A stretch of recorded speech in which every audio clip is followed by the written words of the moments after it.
J'ai grandi dans une ville si petite que l'on pouvait la manquer en la traversant. La population dépassait à peine les 500 habitants et tout le monde connaissait les affaires des autres. C'était l'un de ces endroits où l'événement le plus important de l'année était la foire du comté. La vie était tranquille, voire ennuyeuse. Mais il s'est passé quelque chose dans les bois derrière ma maison qui a tout changé.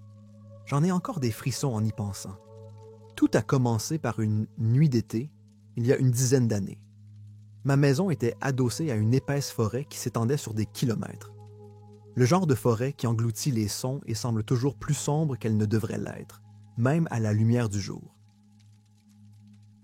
Enfant, je jouais dans ces bois avec mes amis, je construisais des forts et je gravais nos initiales dans les arbres. Mais plus je grandissais, moins j'y passais de temps.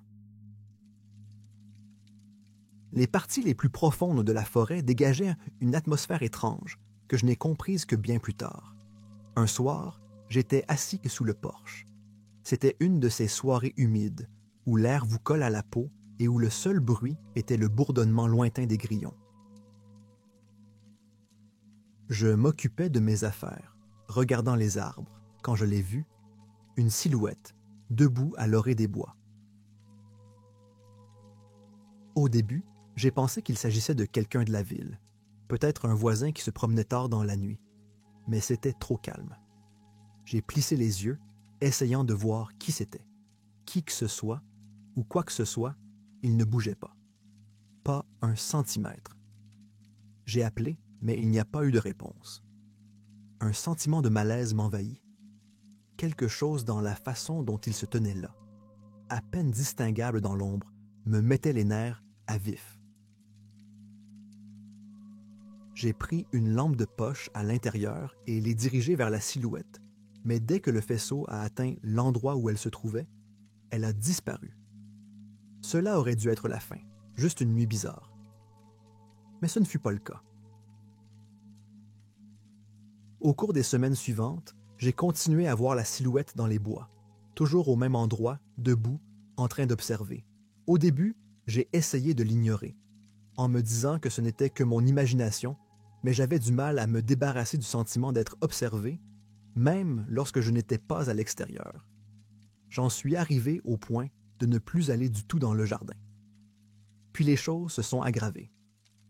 J'ai commencé à me réveiller au milieu de la nuit pour entendre des coups sur mes fenêtres. Pas très forts, juste assez doux pour que je me demande si je l'entendais vraiment.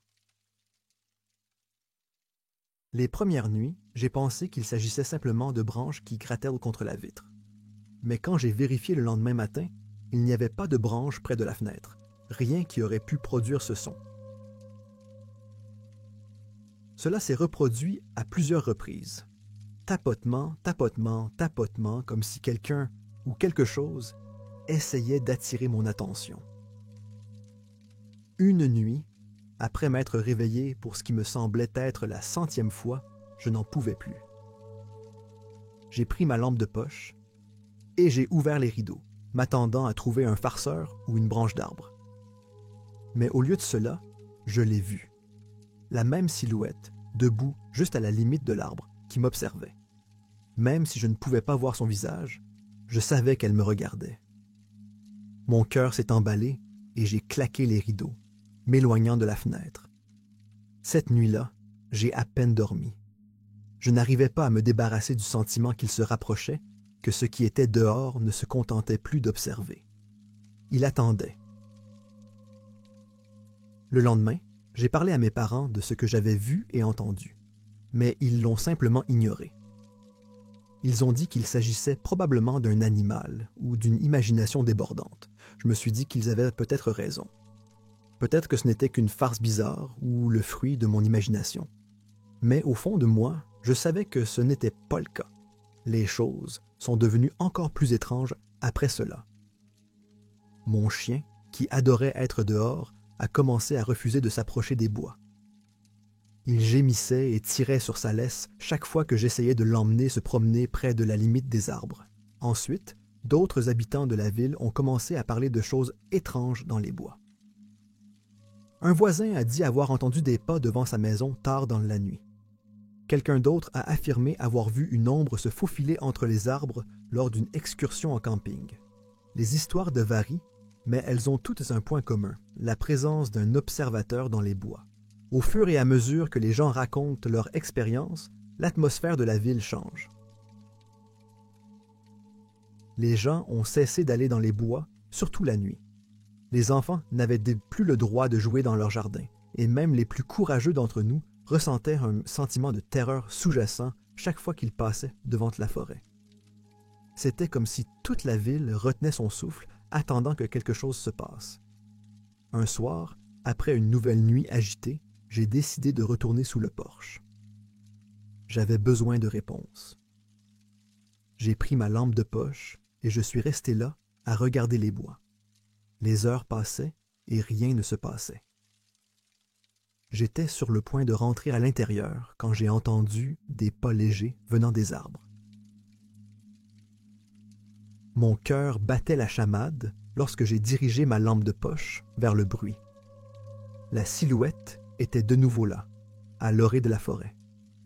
Mais cette fois, elle n'était pas simplement debout. Elle bougeait, lentement, délibérément, sortant de l'ombre pour entrer dans la lumière. Mon souffle se bloqua dans ma gorge lorsque je réalisais qu'il ne s'agissait pas d'un être humain. Ses proportions étaient mauvaises, ses membres trop longs, ses mouvements trop fluides. Et il venait vers moi. J'ai paniqué. Je suis rentré dans la maison en titubant et j'ai claqué la porte. Je l'ai fermée à clé, puis j'ai couru à travers la maison, vérifiant chaque fenêtre et chaque porte. Je me suis assis au milieu du salon, serrant la lampe de poche, trop effrayé pour bouger, trop terrifié pour respirer. J'ai attendu des heures, mais rien ne s'est passé.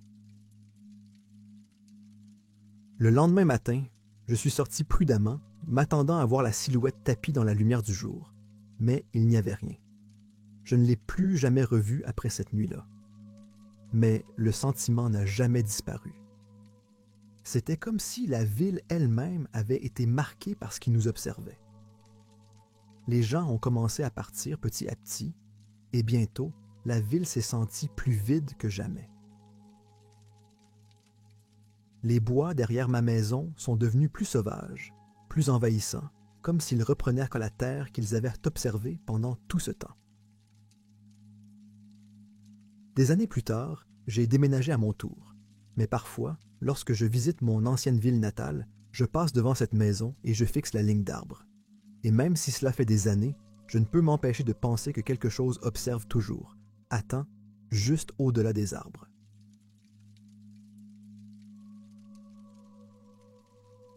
J'ai toujours vécu dans des petites villes, mais celle où j'ai passé la majeure partie de mon adolescence avait la réputation d'être un peu bizarre. Ce n'était pas le genre d'endroit que l'on voit dans les films, pas d'histoire dramatique de fantômes ou de meurtres non résolus, mais si l'on y vivait assez longtemps, on entendait des murmures à propos du vieux moulin. Il se trouvait à la périphérie de la ville, abandonné depuis des décennies. Même lorsque nous étions enfants, nous savions qu'il valait mieux ne pas s'en approcher. Il y avait quelque chose qui clochait, quelque chose que personne ne pouvait expliquer. D'aussi loin que je me souvienne, les habitants de la ville parlaient du moulin comme s'il avait une vie propre. Certains disaient qu'elle était maudite, d'autres affirmaient qu'elle était hantée par les esprits des ouvriers morts dans un accident dans les années 1920. Ce n'est pas le genre d'histoire que l'on trouve dans les archives de la ville. Il s'agissait plutôt d'une légende, transmise de génération en génération. Nous savions tous qu'il s'était passé quelque chose à cet endroit, mais personne ne connaissait toute la vérité.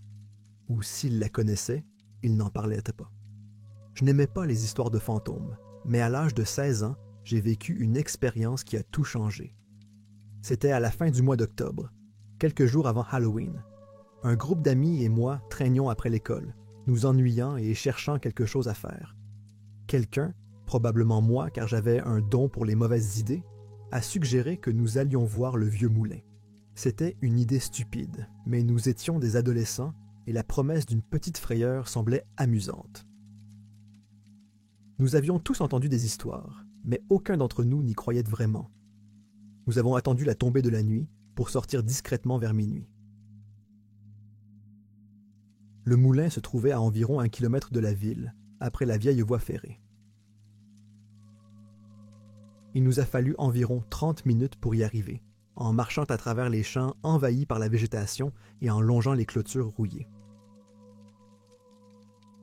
Le bâtiment se dressait devant nous comme un gigantesque rappel squelettique du passé oublié de la ville. La lune était brillante cette nuit-là, projetant de longues ombres sur la pierre fissurée et les fenêtres brisées. Dès que nous sommes entrés dans la propriété, je l'ai senti. Un sentiment froid et glacial au creux de mon estomac. Je l'ai d'abord ignoré, me disant que c'était juste les nerfs, mais quelque chose dans cet endroit me semblait anormal. Pas seulement inquiétant, mais oppressant, comme si l'air y était plus lourd. Nous nous sommes dirigés vers l'intérieur, en faisant attention de ne pas trébucher sur les piles de débris et de bois pourris.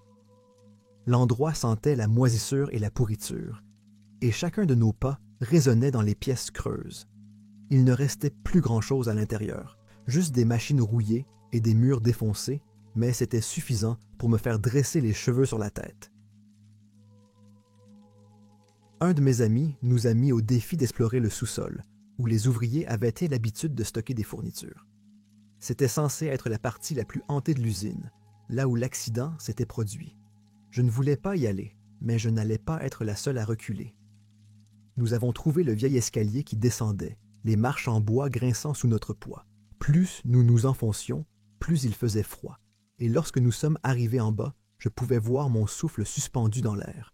Le sous-sol était plongé dans l'obscurité et nos lampes de poche parvenaient à peine à la percer. Les murs étaient couverts de graffitis et d'étranges marques étaient gravées dans la pierre. Il faisait plus froid en bas, comme si l'air lui-même essayait de nous repousser. C'est alors que nous l'avons entendu. Un faible murmure, si doux que j'ai presque cru l'avoir imaginé. Mais il est revenu, plus clair cette fois. Une voix, basse et rauque, comme si elle venait de derrière nous. Je me suis retourné, j'ai braqué ma lampe de poche dans toutes les directions, mais il n'y avait personne. Mon cœur battait la chamade, mais j'ai essayé d'en rire en me disant que ce n'était probablement que le vent. Mais le vent ne murmure pas votre nom. L'un après l'autre, nous l'avons entendu, chacun de nos noms était appelé de cette même voix grave et glaciale. Mes amis ont commencé à paniquer, mais je ne pouvais pas bouger. J'avais l'impression que mes pieds étaient collés au sol, mon corps figé sur place. C'est alors que je l'ai vu, quelque chose dans l'ombre, juste au-delà de la portée de ma lampe de poche. Il bougeait, lentement et délibérément, comme s'il nous observait. J'ai pointé ma lampe dans sa direction, mais le faisceau s'est mis à vaciller et les piles ont rendu l'âme. Dans ce moment d'obscurité, je jure que j'ai vu quelque chose. Une silhouette grande et décharnée qui se tenait à quelques mètres de nous. Ses yeux étaient creux et sa peau était pâle, presque translucide. Ce n'était pas humain, ou du moins plus du tout. Nous nous sommes précipités. Je crois que je n'ai jamais couru aussi vite de ma vie. Nous ne nous sommes pas arrêtés avant d'être à mi-chemin de la ville, à bout de souffle et trop effrayés pour parler. Aucun d'entre nous n'a mentionné ce qu'il avait vu, pas tout de suite, mais je pouvais dire que nous avions tous vu la même chose. Les jours suivants, des choses étranges ont commencé à se produire. Je me réveillais au milieu de la nuit en entendant des chuchotements, alors qu'il n'y avait personne. Les portes de ma maison s'ouvraient d'elles-mêmes et les lumières vacillaient lorsque je passais devant elles. Mes amis m'ont dit qu'ils vivaient la même chose. C'était comme si ce qui se trouvait dans ce sous-sol nous avait suivis jusqu'à la maison. J'ai essayé de l'ignorer, en me disant que ce n'était que mon imagination, mais plus je l'ignorais, plus cela empirait. Une nuit, je me suis réveillé et j'ai trouvé la fenêtre de ma chambre grande ouverte, alors que je l'avais fermée à clé avant de me coucher. Des empreintes de pas boueuses menaient de la fenêtre au pied de mon lit, mais ce n'étaient pas les miennes. Elles étaient trop grandes, trop déformées, comme si quelqu'un ou quelque chose s'était tenu là à m'observer pendant que je dormais. ce fut la goutte d'eau qui fit déborder le vase. J'ai tout raconté à mes parents et ils ont fait venir un pasteur local pour bénir la maison. Cela a aidé pendant un certain temps, mais les événements étranges n'ont pas complètement cessé.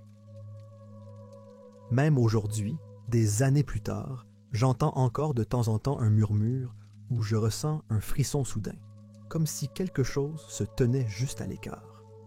Après cette nuit-là, aucun d'entre nous n'est jamais retourné au moulin.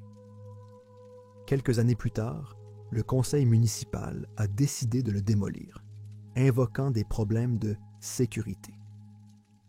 Mais je pense qu'il connaissait la vraie raison. Le moulin était devenu une cicatrice pour la ville, un endroit où quelque chose de sombre avait pris racine. Je ne sais pas ce que nous avons vu cette nuit-là, ni ce qui nous a suivis jusqu'à la maison, mais je sais une chose. Ce n'était pas une simple histoire de fantôme. Quelque chose vivait dans ce vieux moulin, quelque chose qui aurait dû rester enfoui dans le passé.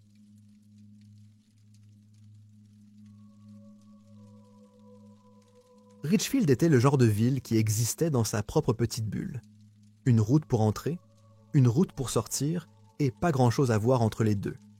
Elle ne figurait même pas sur la plupart des cartes, juste une tache oubliée entourée de kilomètres de terres agricoles et de forêts denses.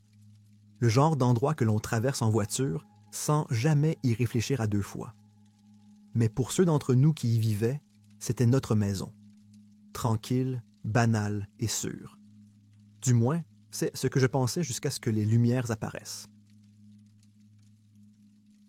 Cela a commencé il y a quelques années, au milieu de l'été. Les étés à Ridgefield étaient brutalement chauds, et il n'y avait pas grand-chose à faire, si ce n'est s'asseoir dehors après le coucher du soleil et essayer de se rafraîchir. Je me souviens clairement de cette nuit-là, car c'était l'une de ces nuits poisseuses et immobiles, où l'air semblait lourd et où même les grillons semblaient plus silencieux qu'à l'accoutumée. J'étais assise sous mon porche avec une boisson fraîche, regardant les étoiles, quand j'ai remarqué quelque chose d'étrange. Une lumière planant juste au-dessus de la cime des arbres. J'ai d'abord pensé qu'il s'agissait d'un avion ou d'un hélicoptère, mais il ne se déplaçait pas comme tel. Elle restait en vol stationnaire, comme si elle observait. Je l'ai ignoré, pensant qu'il s'agissait d'un trucage de la lumière. Mais je n'ai pas pu m'en défaire. Je n'arrivais pas à me débarrasser du sentiment que quelque chose n'allait pas. La nuit suivante, la lumière était de retour. Cette fois, elle était plus proche, plus basse que le sol. Elle se déplaçait lentement, comme si elle scrutait la région, projetant une lueur étrange sur la cime des arbres.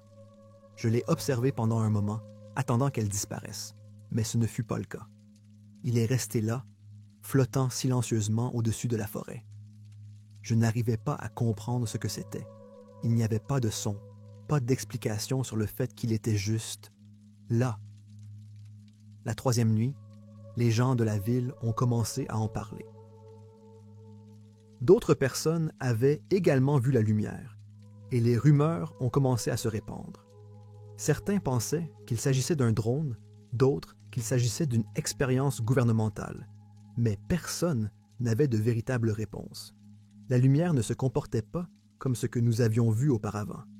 Elle ne clignotait pas comme un avion ou un hélicoptère, et elle était trop haute pour être un drone. Elle planait simplement, silencieusement, nuit après nuit. Les choses ont pris une autre tournure lorsque le bétail a commencé à disparaître. Ridgefield n'était plus vraiment une ville agricole, mais quelques personnes avaient encore des animaux, principalement des vaches et des chèvres.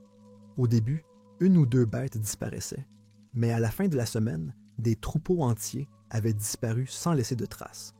Pas de clôture brisée, pas de signe de lutte, juste une disparition.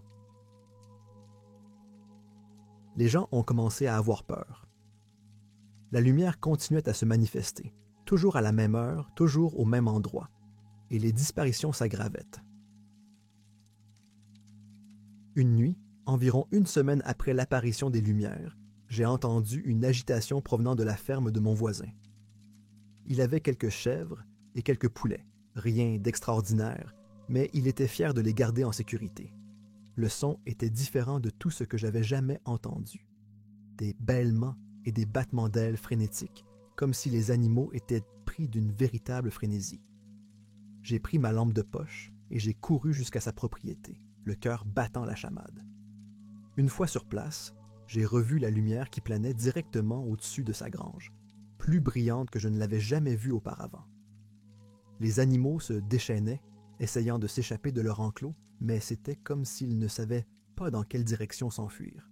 Mon voisin est sorti, criant et jurant, essayant de comprendre ce qui se passait, mais avant qu'aucun de nous ne puisse réagir, la lumière est montée directement dans le ciel et a disparu. C'est ainsi qu'elle a disparu. Nous avons vérifié la grange, nous attendant à trouver les animaux encore dans leur enclos, mais ils avaient tous disparu. Chacun d'entre eux avait disparu sans laisser de traces. La clôture était intacte, aucune porte n'était ouverte et il n'y avait pas la moindre trace de pas dans la terre. C'était comme s'ils avaient été soulevés du sol.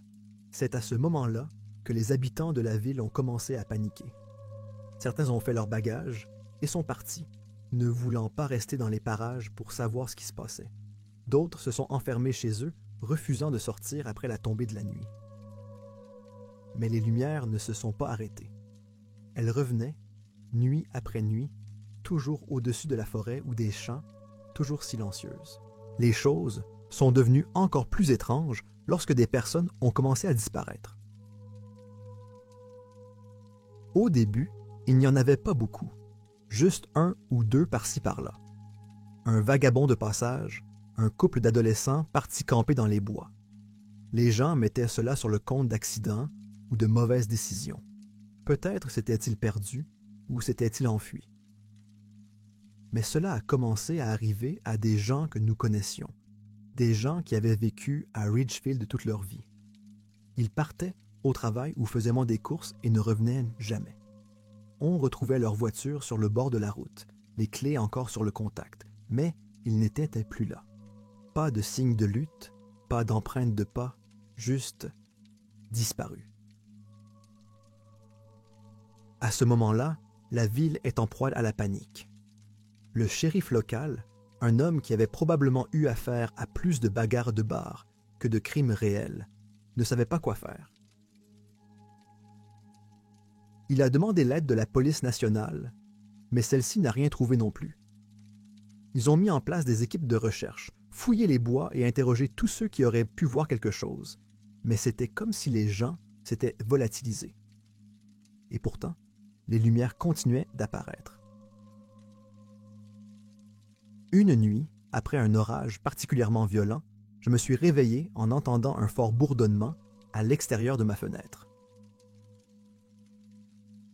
Il ne ressemblait à rien de ce que j'avais entendu auparavant, grave, vibrant et en quelque sorte mécanique. J'ai regardé dehors et la lumière était là, planant juste au-dessus de ma maison. Elle était si proche que je pouvais en voir la forme, un orbe parfait et lumineux d'environ 3 mètres de diamètre.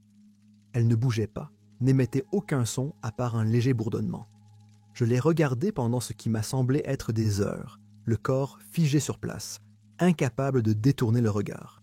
Puis, sans crier gare, la lumière s'est élancée dans le ciel et a disparu, me laissant là, le cœur battant dans ma poitrine. Après cette nuit-là, les lumières ont cessé d'apparaître. Les disparitions ont ralenti et le bétail a cessé de se volatiliser. Mais le mal était fait. Les gens ne faisaient plus confiance à la ville. La moitié de la population a plié bagages et est partie, et ceux qui sont restés n'en ont pas parlé. Ridgefield est devenue une ville fantôme pratiquement du jour au lendemain. Les maisons sont restées vides, envahies par les mauvaises herbes et les vignes. Les commerces fermèrent définitivement leurs portes. Les quelques personnes qui sont restées ont essayé d'aller de l'avant, mais il y a toujours eu cette compréhension tacite que nous avions vu quelque chose que nous n'étions pas censés voir. De temps en temps, quelqu'un en parle, demandant si quelqu'un d'autre se souvient des lumières. Mais personne n'aime en parler. Nous connaissons tous la vérité, mais l'admettre à voix haute la rend à nouveau réelle. Alors on se tait. On fait comme si rien ne s'était passé, même si on sait tous que c'est arrivé. Je vis toujours à Ridgefield, mais ce n'est plus le même endroit où j'ai grandi. Il y a une certaine lourdeur ici maintenant, comme si la ville retenait son souffle, attendant que quelque chose se passe.